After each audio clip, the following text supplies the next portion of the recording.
Welcome back to the channel Cloud Story.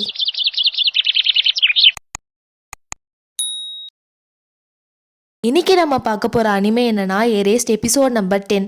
ஏற்கனவே போட்ட 9 episode பார்க்கலனா டிஸ்கிரிப்ஷனில் லிங்க் இருக்குது, போய் பார்த்துட்டு வந்துடுங்க. ஆல்ரெடி போட்ட எபிசோட பார்த்தவங்களுக்கு தெரியும் இது எவ்வளோ இன்ட்ரெஸ்டிங்கான அனிமேன்னு சொல்லிட்டு. இந்த எபிசோடில் கில்லர் யாருன்னு சொல்லிட்டு ரிவீல் பண்ணுவாங்க, ஸோ ஸ்கிப் பண்ணாமல் பாருங்கள். சரி வாங்க நம்ம எபிசோட்குள்ளே போகலாம். போன எபிசோடில் சட்டோரோ ஹிரோமியும் கென்யாவும் ஒரு இடத்துக்கு கூட்டு போவான். எங்கன்னா நாகானிஷி கூட ஃப்ரெண்ட் ஆகி அந்த கில்லர் கிட்ட இருந்து அவளை காப்பாற்றுறதுக்காக சட்டோரோ பிளான் போட்டிருப்பான். அவங்க 3 பேரும் அவங்களை இன்ட்ரடியூஸ் பண்ணுவாங்க நாகானிஷி கிட்ட. நாகானிஷியும் நீங்க யாருன்னு அவங்கள பார்த்ததே இல்லையே அப்படின்னு சொல்லிட்டு கேட்பா. பின்னாடியே சட்டோரோட 2 ஃப்ரெண்டு ஃபாலோ பண்ணிட்டு வந்திருப்பாங்களே, அவங்க 2 பேரும் இங்க என்ன நடக்குதுன்னு சொல்லிட்டு பார்த்துட்டு இருப்பாங்க. இவ எழுந்துச்சு சட்டோரோ கிட்ட சொல்லுவா, நான் உன்னை எங்க பார்த்தேன்னு எனக்கு ஞாபகம் வந்துச்சு, அந்த பில்டிங்கு பின்னாடி எப்ப பாரு நீ ஒளிஞ்சு வருவ அப்படின்னு அவ சொல்லுறா. சட்டோருவா ஆமா அது எங்க ஹைடோட்டு அப்படின்னு சொல்லிட்டு சொல்றான். அதுக்கு நாகானிஷி சொல்றா, இதெல்லாம் குழந்தைங்க தான் வச்சிருப்பாங்க அப்படின்னு. கென்யாவும் கோவப்படுறான். 2 பேரையும் கலாய்ச்சி விட்டு போயிட்டு வரும் குழந்தைங்களான்னு சொல்லிட்டு அவ போவா.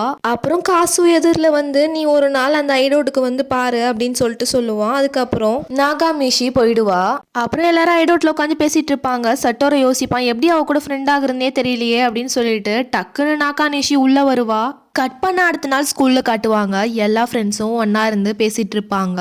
சட்டோரோ கிளாஸ்ல காயோ தான் அந்த லஞ்ச் மணியை திருடினான்னு சொல்லிட்டு மிசாடோ மாட்டி விட்டால, அந்த பொண்ணு இப்பதான் ரொம்ப லோன்லியா இருக்கா. அவங்க சாரும் அதை நோட் பண்றாரு. அப்புறம் அன்னைக்கு ஈவினிங் எல்லாரும் ஒன்னா சேர்ந்து ஹைடோட்ல ஜாலியா டைம் ஸ்பெண்ட் பண்ணிட்டு இருப்பாங்க.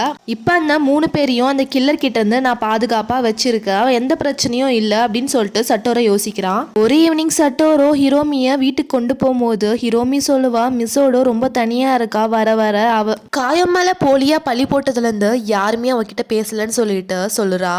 நான் மண்டே அவகிட்ட பேச ட்ரை பண்றேன் அப்படின்னு சொல்லிட்டு சட்டோரோ சொல்றான். ஏன்னா எந்தெந்த பொண்ணுங்களா தனியா இருக்காங்களோ அந்தந்த பொண்ணுங்களா அந்த கில்லர் வந்து டார்கெட் பண்ணிட்டு கொண்டுட்டு இருக்கான், அதனால யாரையும் இவன் மிஸ் அவுட் பண்ணக்கூடாதுன்னு சொல்லிட்டு யோசிக்கிறான். அப்புறம் சட்டோரோ மண்டே வழக்கம் போல ஸ்கூலுக்கு போவா. அப்ப மிஸ் ஆட்டோவோ நோட் பண்ணுவா. அவ ரொம்ப தனியா இருப்பா. அவகிட்ட பேசலான்னு போக ட்ரை பண்ணும் போதே அவ பஸ் ஏறிடுவா. அதுக்குள்ள அவளை இந்த மாதிரி தனியா விட்டா கண்டிப்பா அவளுக்கு ஆபத்து வந்துரும்னு சொல்லிட்டு சட்டோரோ யோசிக்கிறான். ஹிரோமி சொல்றா, மிஸ் ஆட்டோவை நம்ம டீச்சர் தான் கூப்பிட்டுருக்காரு ஹாக்கி விளையாடுறத பாக்குறதுக்காக, நீயும் வேணா அங்க போய் பாரு, கண்டிப்பா மிஸ்ஸோட அங்க இருப்பா அப்படின்னு சொல்லிட்டு.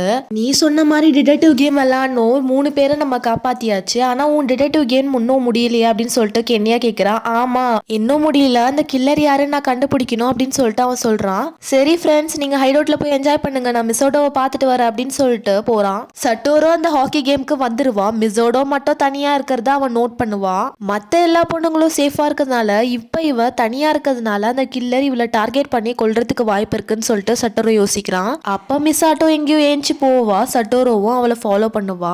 அவ டாய்லெட்டுக்கு தான் போயிருப்பா. இவ ரொம்ப நேரமா வெயிட் பண்ணுவா, ஆனா அவ வெளியே வரமாட்டா. சரி என்னடா ஆச்சுன்னு சொல்லிட்டு லைட்டா எட்டி பார்ப்பான். அப்போ ஒரு சவுண்ட் கேட்கும். யாராது அப்படின்னு பார்த்தா அவங்க சார் தான் லாலிபப் வச்சுட்டு வெளியே வந்துட்டு இருப்பாரு. நீ என்ன சட்டோரோ எங்க பண்ற அப்படின்னு சொல்லிட்டு கேட்பாரு. சட்டோரோ சொல்லுவான், நான் மிஸ் ஆட்டோ கூட பேசலான்னு சொல்லிட்டு வந்தேன் அப்படின்னு. சரி மிஸ் ஆட்டோவை நீங்க பாத்தீங்களா அப்படின்னு சொல்லிட்டு கேட்பான். மிஸ் ஆட்டோவா, அவ இப்போதான் இந்த பக்கம் போனா அப்படின்னு சொல்லிட்டு அவர் ஒரு டோரை ஓபன் பண்ணி காமிப்பாரு. இவன் பார்க்கும்போது யூகியோட அப்பாவோட வண்டி அந்த பக்கம் போயிட்டு இருக்கும். ஒரு பாட்ஸும் அதுக்கு பின்னாடி இருக்கும். பார்த்து ரொம்ப ஷாக் ஆயிடுவான். ஒருவேளை மிஸ் ஆட்டோ அங்கதான் அந்த பாட்ஸ்குள்ள இருக்காளோன்னு சொல்லிட்டு நினைச்சிட்டு, சரி சார் நம்ம ஃபாலோ பண்ணலாம் அந்த வண்டியை அப்படின்னு சொல்லிட்டு சார் கிட்ட சொல்லுவான். சாரோ சட்டோரோவை சேர்ந்து கார்ல அந்த வண்டியை ஃபாலோ பண்ணிட்டு இருப்பாங்க. சரி அந்த சீட் பெல்ட் போட்டுக்கோ அப்படின்னு சொல்லிட்டு சார் சொல்லுவாரு. இவனும் போடுவான். போட முடியாம அது கொஞ்சம் ரிப்பேர்ல இருக்குன்னு சொல்லிட்டு அவரே போட்டு விடுவாரு அவனுக்கு. அப்புறம் வேகமா யூகியோட ட்ரக்க ஃபாலோ பண்றாங்க. அப்ப சட்டோரோ உங்களோட ஸ்டோரேஜ் பாக்ஸ்ல சாக்லேட் இருக்கா அப்படின்னு சொல்லிட்டு ஓபன் பண்ணி பார்த்தா அங்க சாக்லேட் இருக்காது. போன எபிசோட பார்த்தவங்களுக்கு தெரியும், இவர் அவரோட காரோட ஸ்டோரேஜ் பாக்ஸ்ல ஃபுல்லா சாக்லேட் வச்சிருந்தாரு நிறைய. ஆனா இப்ப காணோம். என்னதான் தேடலாலும் சாக்லேட் கிடைக்காது சட்டோரோ. இது என்னோட காரே இல்லை அப்படின்னு சொல்லிட்டு சார் சொல்லுவாரு. என்னாச்சு சார் உங்க கார் ரிப்பேரா அப்படின்னு சொல்லிட்டு அவன் கேட்பான். அதெல்லாம் ஒன்றும் இல்லை சட்டோரோ, நான் ஒரு பிளான்ல இருந்தேன், அந்த பிளான்ல இருந்து என்ன இன்னொரு பிளானுக்கு மாற்றி விட்டது நீ தான் அப்படின்னு சொல்லிட்டு அந்த சார் சொல்லுவாரு. சும்மா ஒரு போலி கிட்னாப்பர் இருக்கான்னு சொல்லிட்டு நீ இதெல்லாம் பண்ணிட்டு இருக்கன்னு சொல்லிட்டு எல்லார்கிட்டயும் சொல்ற. ஆனா உண்மையிலே ஒரு கிட்னாப்பர் இங்க இருக்கான் அப்படின்னு சொல்லிட்டு உனக்கு நல்லாவே தெரியும் அப்படின்னு சொல்லிட்டு கேக்குறான். இந்த டீச்சர் தான் கில்லர். சட்டோரோ இதை யோசிச்சு பயங்கரமா ஷாக் ஆகுறான். இது எப்படிரா தம்மத்துன்னு இருந்துட்டு நான் என்னென்ன செய்ய போறேனோ அதெல்லாம் நீ வந்து தடுக்கிற, எனக்கு சுத்தமா புரியல அப்படின்னு சொல்லிட்டு அந்த சார் சொல்லிட்டு இருப்பாரு. ஒரு ட்ரக்கை ஃபாலோ பண்ண சொல்லியிருப்பான்ல சட்டோரோ, அதை ஃபாலோ பண்ணாம அந்த சார் வேற ஒரு வழியில போறாரு. மிசாட்டோ அந்த ட்ரக்குள்ள இருக்கான்னு நினைச்சிட்டு இருக்கியா? சேச்சா, மிசாட்டோ அந்த ட்ரக்குள்ள இல்ல, யூகியோட அப்பா தான் அந்த ட்ரக்குள்ள இருக்காரு. மிசாட்டோக்கு நான் மயக்க மருந்து கொடுத்து அங்கேயே மயங்க வச்சுட்டேன் அப்படின்னு அந்த சார் சொல்லுவாரு. காயாவை கடத்தலான்னு பார்த்தா அதையும் நீ கெடுத்துட்ட. சரி, ஆகானிஷிய கடத்தலான்னு பார்த்தா நீ அன்னைக்கு நைட்டு அவளை ஃபாலோ பண்ணிட்டு இருந்த. நான் தான் உனக்கும் உங்க அம்மாவுக்கும் லிஃப்ட் கொடுத்தேன் அன்னைக்கு.